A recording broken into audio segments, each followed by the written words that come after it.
નમસ્કાર મિત્રો, કેમ છો? આઈ હોપ કે તમે બધા મજામાં જ હશે. હું આપનો તોફાની બુરો આવી ગયો છું ફરી એક નવા વિડીયોની સાથે.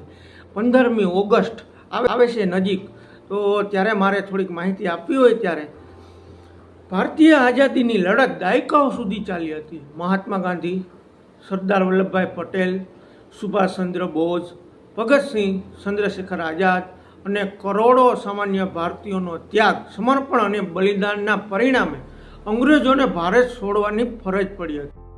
British parliament Indian independent act 1948 પસાર કર્યો, જે હેઠળ 15મી ઓગસ્ટ 1948ના રોજ ભારતને પૂર્ણ સત્તા સોંપવાનું નક્કી થયું હતું. 14મી ઓગસ્ટ મધ્યરાત્રિએ દેશ પોતાની આઝાદીની જાહેરાત કરી. પંડિત જવાહરલાલ નહેરુને દિલ્હીના લાલ કિલ્લા પરથી દેશનો રાષ્ટ્રધ્વજ ફરકાવ્યો અને તેમનું પ્રખ્યાત પ્રવચન આપ્યું. 15મી ઓગસ્ટ એ માત્ર એક રજાનો દિવસ નથી, પરંતુ દેશની એકતાનું પ્રતીક છે. ગુલામીમાંથી મુક્તિ, 200 વર્ષથી વધુ સમયના શાસન, આર્થિક શોષણ અને અન્યાયનો અંત આવ્યો. લોકશાહીનો જન્મ થયો.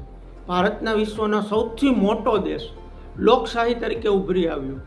વીરોને નમન.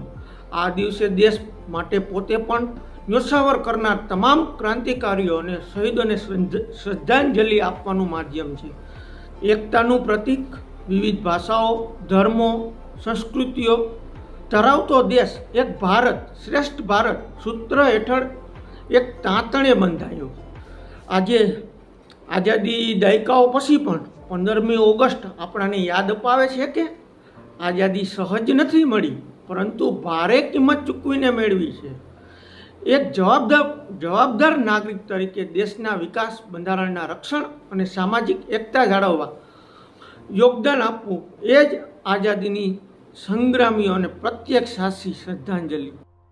તો તમને આ વિડીયો કેવોક લાગ્યો મારા દર્શક મિત્રો, કમેન્ટ કરી જરૂરથી જણાવજો. તો મારા વહાલા દર્શક મિત્રો, હજી સુધી મારા ચેનલને સબસ્ક્રાઈબ નથી કર્યું તો સબસ્ક્રાઈબ કરી લેજો.